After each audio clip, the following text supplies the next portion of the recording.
চিরপ্রতিদ্বন্দ্বী আর্জেন্টিনার দুর্দান্ত শুরু আর নিজেদের প্রথম ম্যাচেই বড় সড় ধাক্কা। ব্রাজিলের ফুটবল অঙ্গনে এখন খানিকটা অস্বস্তি ভাব, আর এরই মধ্যে এক মজার কাণ্ড ঘটিয়ে বসলেন ব্রাজিলের প্রেসিডেন্ট লুলা দা সিলভা। চিরশত্রু আর্জেন্টিনার সেরা তারকা লিওনেল মেসিকে নিজেদের দলেই দেখতে চান তিনি।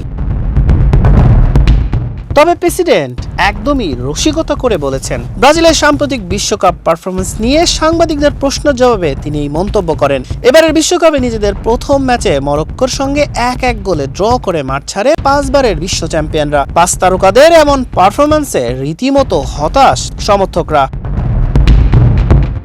অন্যদিকে উল্টো রথে চড়েছে আর্জেন্টিনা। আলজেরিয়ার বিপক্ষে 3-0 গোলের বড় জয় দিয়ে বিশ্বকাপ শুরু করেছে তারা, যেখানে ক্যারিয়ারের প্রথম বিশ্বকাপ হ্যাটট্রিক তুলে নিয়েছেন লিওনেল মেসি। কোর্স কার্লো আনচেলত্তির শিষ্যরা প্রথম ম্যাচের খেলা নিয়ে অবশ্য খুব একটা চিন্তিত নন ব্রাজিলের প্রেসিডেন্ট। তার মতে মরক্কোই ছিল এই গ্রুপে ব্রাজিলের সবচেয়ে শক্তিশালী প্রতিপক্ষ। ব্রাজিলের প্রেসিডেন্ট লুলা দা সিলভার এই মজার মন্তব্য ছাড়াও ব্রাজিল শিবিরে বইছে স্বস্তির হাওয়া। ব্রাজিলের সর্বকালের সর্বোচ্চ গোলদাতা গত মাসে কাফ ইনজুরিতে আক্রান্ত হওয়ার পর গত বুধবার দলের সঙ্গে প্রথম অনুশীলনে যোগ দেন।